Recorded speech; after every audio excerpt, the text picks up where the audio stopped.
শিক্ষা সংক্রান্ত গুরুত্বপূর্ণ আপডেট পেতে অবশ্যই চ্যানেলটিকে সাবস্ক্রাইব করুন, পাশে থাকা বেল আইকনটিতে অবশ্যই ক্লিক করুন।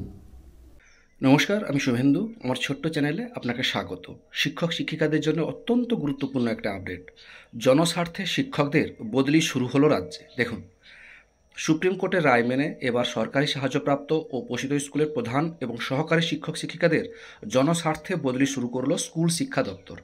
স্কুল সার্ভিস কমিশন অর্থাৎ এসএসসি এর বিধি অনুযায়ী পড়ুয়া স্বার্থে শিক্ষকদের এই বদলি চালু হয়েছিল। তবে দীর্ঘদিন আইনি জটিলতার কারণে এই বদলি কার্যকর হওয়া আটকে ছিল।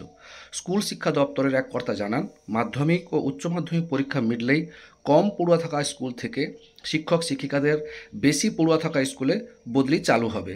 গত বছরের সেপ্টেম্বরে শীর্ষ আদালত এসএসসির সংশোধিত বিধিতে সম্মতি দিয়ে এ ব্যাপারে শিক্ষক ও শিক্ষা সমিতির মামলা খারিজ করে দিয়েছিল।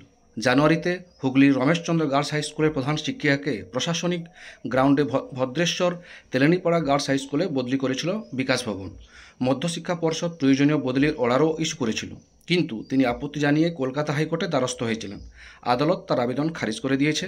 প্রসঙ্গত, রাজ্যের বিভিন্ন স্কুলে পড়ুয়া অনুপাতে শিক্ষক শিক্ষিকার হার বজায় রাখতে স্কুল শিক্ষা দপ্তর সমীক্ষা করছে। শিক্ষামন্ত্রী ব্রাত্য বসু আগেই বলেছিল, পড়ুয়া শিক্ষকের হার বজায় রাখতে এই উদ্যোগ নেওয়া হয়েছে। এই ছিল একটা আপডেট আপনাদের সঙ্গে শেয়ার করলাম। ভিডিওটি দেখার জন্য অসংখ্য ধন্যবাদ।